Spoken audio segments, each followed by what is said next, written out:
So Lowe's Foods has the grass-fed whole beef tenderloin, and normally it would be $22.49 a pound, but we got it for $12.99 a pound. So we saved $68.59 for this nice big tenderloin, which is 7.22 pounds. We're gonna first take a look at how much fat we need to trim off of it. So looking at it right now, just starting here, I can see we have a little bit of this. There's some of that gray skin, what I would call. I'm gonna trim some of this off because nobody wants that in a filet mignon. So we're gonna take off as much of this gray skin as we can so that we don't have anything tough on these tenderloins. And I just kind of get my knife underneath there and just pull, because you're probably thinking about this, like that's a lot of waste, right? But it's not, because what we're gonna do is we're gonna make stock out of everything that we pull off of this tenderloin. So we'll have nice beef stocks that we'll have in the freezer that we can use for stews or anything else. Now, I can feel right now that I've got a little piece of, like, it's muscle in here. We're gonna wanna get that. You feel that, you can see that I'm kind of struggling here with this.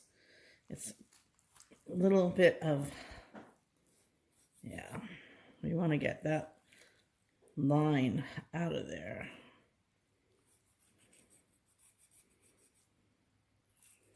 Anything that looks or feels tough has got to go.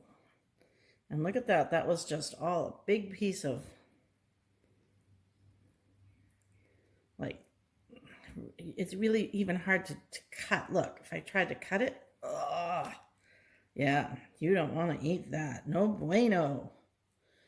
All right, we're going to make sure we get all of that out. And here, after I've taken out all of the sinew and gray skin and anything I don't want, what I'm left with is kind of this odd shaped piece of meat.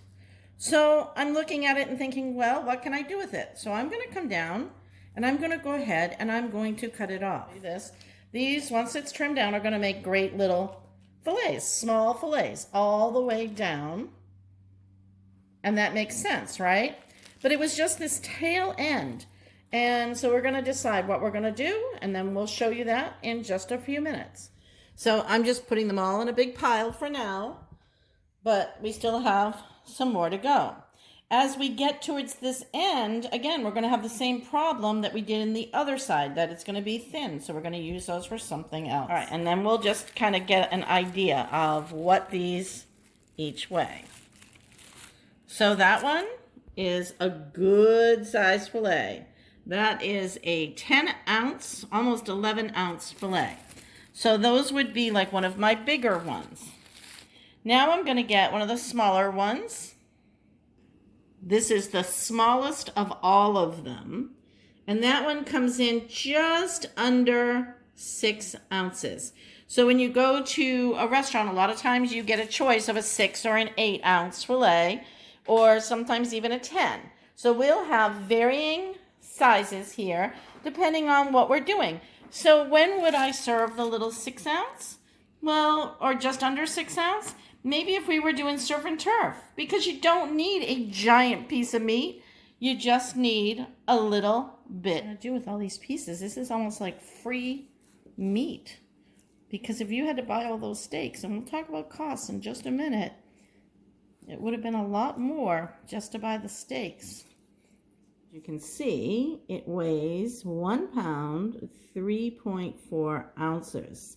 So that's like a pound and a third, pretty much, of meat. So again, this is what we got from that. And then we got our 9 steaks, ranging from 6 ounces all the way up to 10 ounces. And we have plenty to work with.